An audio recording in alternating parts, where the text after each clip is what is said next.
tauchte ganz plötzlich aus dem Dunst auf. Wir hatten kaum Zeit, die Geschütze zu besetzen.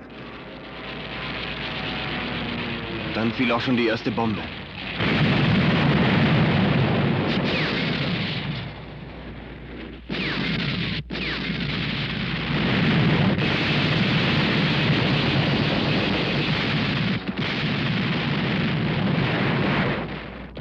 Wir waren mittendrin in der Feuerhölle. Rechts und links von mir fielen sie runter wie die Fliegen. Wir waren in das Abwehrfeuer der ganzen japanischen Flotte hineingeraten. Und dann erwischte es mich auch. Der Kampf um Midway. 3 junge Soldaten haben ihn miterlebt.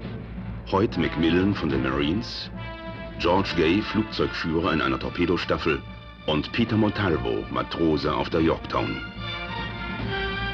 Juni 1942.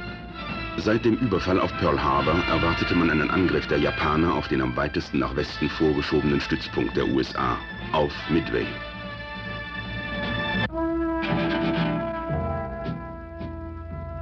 Midway, 2 kleine Inseln auf halbem Weg zwischen San Francisco und Tokio. Das einzige Bollwerk gegen die Japaner westlich von Hawaii. Alles, was nach der verheerenden Katastrophe von Pearl Harbor an See- und Luftstreitkräften im nördlichen Pazifik noch zur Verfügung stand, war bei Midway zusammengezogen worden, um einem erneuten Angriff auf Hawaii zu begegnen. Ende Mai hatte der Marinenachrichtendienst erfahren, dass sich ein großer japanischer Flottenverband in den Häfen des Mutterlandes sammelte. Midway wurde in Alarmbereitschaft versetzt. Am 3. Juni erfasste unser Radarwarnsystem den inzwischen ausgelaufenen Verband mit Kurs auf Midway. Das Kräfteverhältnis zwischen uns und den Japanern war niederschmetternd. Sie hatten 139 Schiffe, wir nur 66. Ihnen stand eine kampferprobte Angriffstruppe von mehr als 5000 Mann zur Verfügung, uns 3000 junge Marines, die noch nie einen Feind gesehen hatten. Aber einen Vorteil hatten wir. Die Japaner wussten nicht, dass wir ihren Code geknackt hatten und ihren Befehlsfunk abhören und entschlüsseln konnten. Sie wussten nicht, dass wir so über jede ihrer Bewegungen informiert waren und ihre Pläne schon kannten, bevor sie ausgeführt wurden. Midway sollte zunächst von ihren Trägerflugzeugen angegriffen und die Abwehr ausgeschaltet werden. Also ließen wir unsere Flugzeugträger auf See auslaufen und hinter Midway Bereitstellung beziehen. Auf den Inseln blieben nur die Bodentruppen und eine Gruppe Abfangjäger zurück. Hoyt Macmillan von den Marines hat den ersten Angriff der Japaner miterlebt.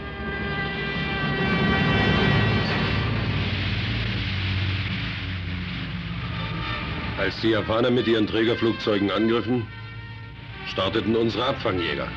Die unbeholfenen alten Brewster-Kisten waren den modernen japanischen Zeros an Geschwindigkeit und Kampfkraft hoffnungslos unterlegen.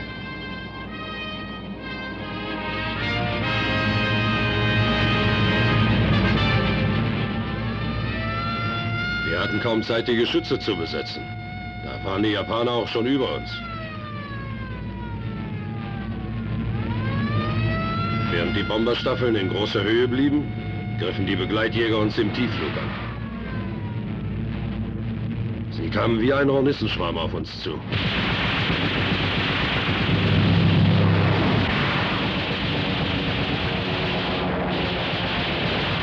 Zusammen mit den Begleitjägern flogen ihre Jagdbomber an und zwangen uns immer wieder in Deckung zu gehen. Und dann fielen die ersten schweren Bomben.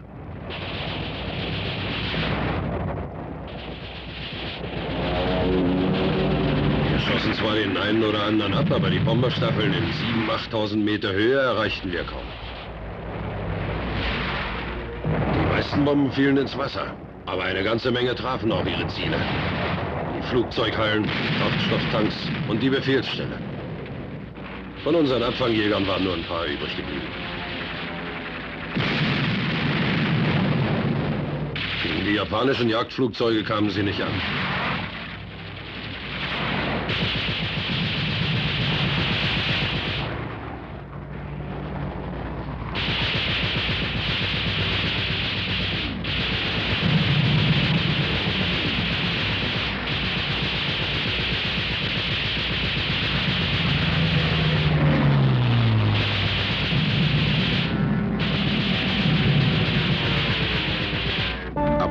kam die Stunde unserer Flugzeugträger. Die Hornet, die Enterprise und die Yorktown waren draußen auf See, weit ab von Midway, von den Japanern nicht geortet worden. Jetzt starteten ihre Torpedo- und Sturzkampfbomber, um den zurückfliegenden Feindstaffeln, denen die Munition und der Sprit ausgingen, den Weg abzuschneiden.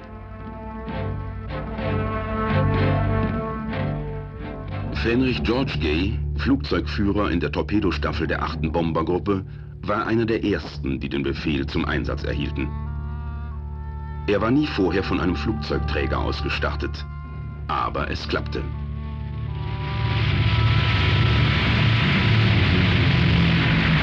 Wir hatten den Auftrag, nur in geringer Höhe zu fliegen, um möglichst spät erkannt zu werden. Absolute Funkstille war befohlen und wir wussten, dass wir keinerlei Jagdschutz hatten, während die Japaner mit ihren Zeros den Luftraum beherrschten. Aber die hatten ja noch auf Midway zu tun. Unsere Chance war, ungesehen so nah an die feindlichen Flugzeugträger heranzukommen, dass wir unsere Torpedos ausklinken konnten, bevor wir selbst angegriffen wurden. Wir hatten Pech. Kurz bevor wir unsere Flügel auf Angriffshöhe runterdrücken konnten, stürzten sich Schwärme von zurückkehrenden Zeros auf uns. Und in wenigen Augenblicken waren wir mit unseren schwerfälligen Torpedokisten in einem infernalischen Feuerwirbel. Rechts und links von mir fielen sie runter wie die Fliegen.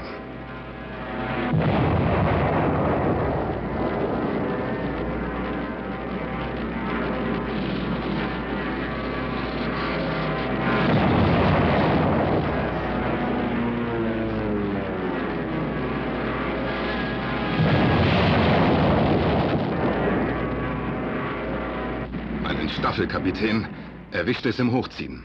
Ich hatte auch ein paar Treffer in der Maschine, aber ich flog noch. Und unter mir sah ich auf einmal den größten der japanischen Flugzeugträger, die Kaga. Ich weiß nicht, warum die Zeros auf einmal abdrehten. Wahrscheinlich war ihnen der Sprit ausgegangen. Ich stürzte mich auf die Kaga, aber ich kam nicht weit. Der Feuerstoß einer 2 Zentimeter Flak erwischte mich. Und dann waren auch die Zeros wieder da. Ich fiel herunter wie eine lahmgeschossene Krähe.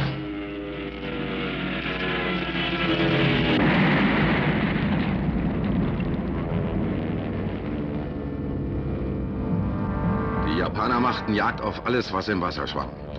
Ich hatte Glück. In der aufgewühlten See fanden sie mich nicht so schnell. Sie nahmen wohl auch an, dass kein Mensch so einen Absturz überleben könnte.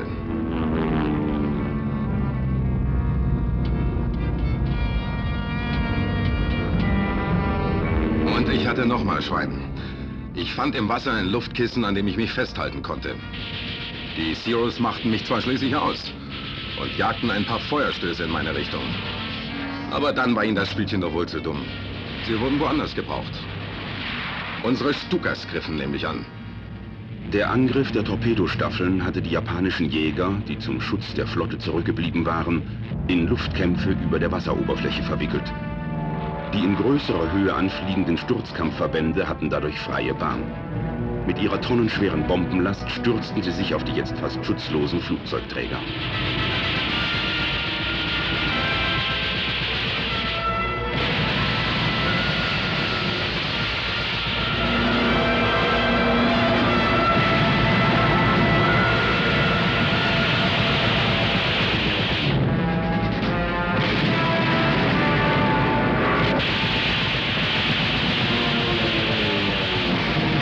Das geballte Feuer der japanischen Flugabwehrgeschütze hatte für unsere angreifenden Flugzeuge auch einen Vorteil. Sie brauchten keine Jäger zu fürchten, denn für die wäre es Selbstmord gewesen, in diese Feuerhölle hineinzutauchen.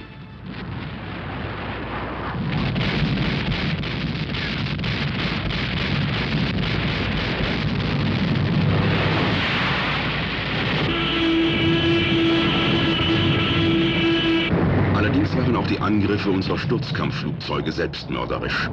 Viele von ihnen zerplatzten noch im Anflug wie Feuerbälle, aber die meisten brachten ihre Bomben ins Ziel.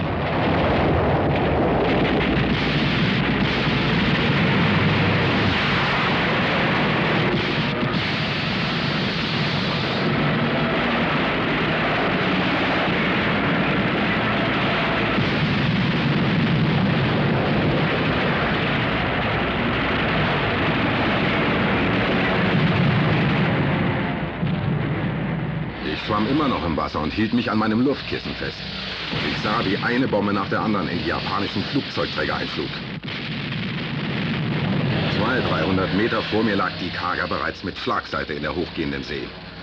Aber ihre Geschütze feuerten immer noch. Um mich herum ging ein Regen von Geschoss und Bombensplittern nieder. Das war nicht gerade angenehm, aber es vertrieb die Haie. In wenigen Minuten waren 3 der japanischen Flugzeugträger außer Gefecht gesetzt. Die Kaga, die Soryu und die Akagi standen in Flammen. Für die vom Angriff auf Midway bereits zurückgekehrten oder noch zurückkehrenden japanischen Flugzeuge war es eine Katastrophe. Sie wurden während des Auftankens überrascht oder konnten gar nicht erst landen und mussten auf dem Wasser niedergehen, wo sie wie Steine absackten.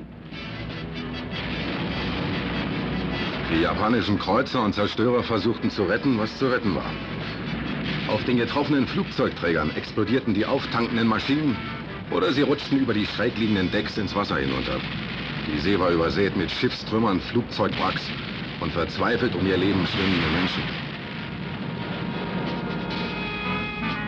Nur der Hiryu, dem letzten japanischen Flugzeugträger, gelang es zunächst, dem Inferno zu entgehen. Mit hoher Fahrt lief sie ab, um außer Reichweite unserer Sturzkampfbomber zu kommen.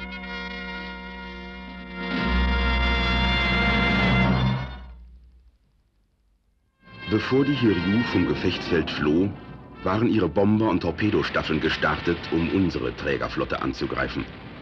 Trotz des massiven Abwehrfeuers gelang es einigen der japanischen Flugzeuge, ihre Bomben ins Ziel zu bringen. Die Yorktown wurde schwer getroffen, war aber noch manövrierfähig. Zwar verloren die Japaner fast alle Flugzeuge der ersten Angriffswelle, aber auch auf der Yorktown gab es erhebliche Verluste. Peter Montalvo, ein 17-jähriger Matrose aus New York, war von Bombensplittern getroffen worden und sollte unten im Schiffslazarett verbunden werden. Wir hatten den Niedergang noch nicht erreicht. Da griffen Torpedo- und Jagdbomber an. Wir konnten gerade noch hinter einem der Aufbauten in Deckung gehen.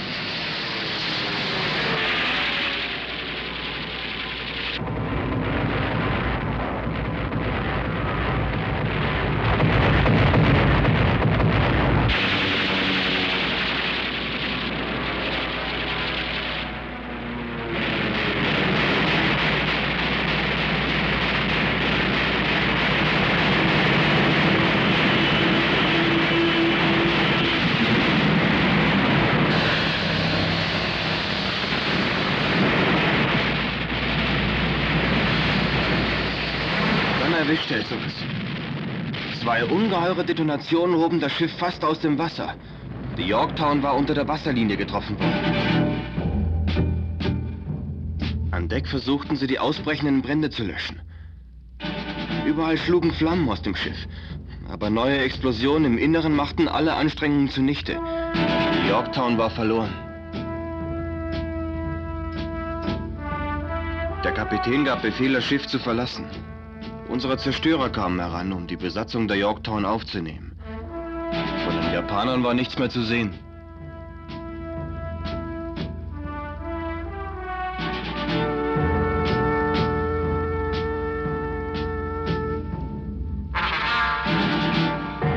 Der erste Zerstörer ging längsseits. Fangleinen wurden herübergeworfen. Viele von uns sprangen über Bord, um die Rettungsflöße der Hilfsschiffe zu erreichen.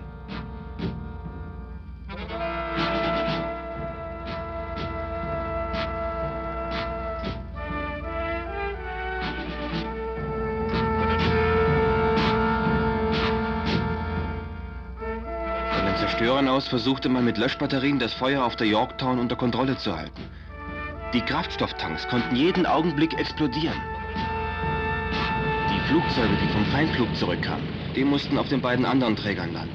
Der Enterprise und der Hornet. Und dabei gab es einigen Bruch. Aber alles, was noch fliegen konnte, startete sofort wieder, um die Hiryu zu jagen.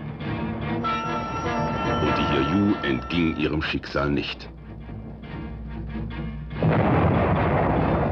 George Gay, der junge Torpedoflieger, schwamm indessen immer noch im Wasser und hielt sich an seinem Luftkissen fest.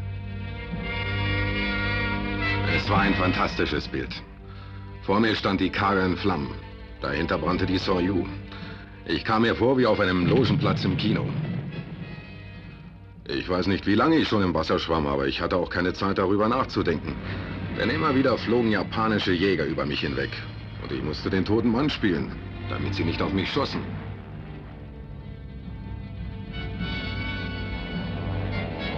Schließlich muss ihnen wohl der Sprit ausgegangen sein. Sie hauten ab. Wahrscheinlich, um die Hiryu zu erreichen. Nach 30 Stunden wurde ich von einem Rettungsflugzeug aus dem Wasser gefischt. Die Schlacht um Midway war der erste große Erfolg der amerikanischen Trägerflotte. Die weit überlegenen japanischen See- und Luftstreitkräfte waren vernichtend geschlagen worden. Japan hat sich von diesem Schlag während des ganzen Krieges nicht mehr erholt. Midway, der winzige Stützpunkt im Pazifik, war zum Symbol für den Kampf gegen einen machtgierigen Aggressor geworden.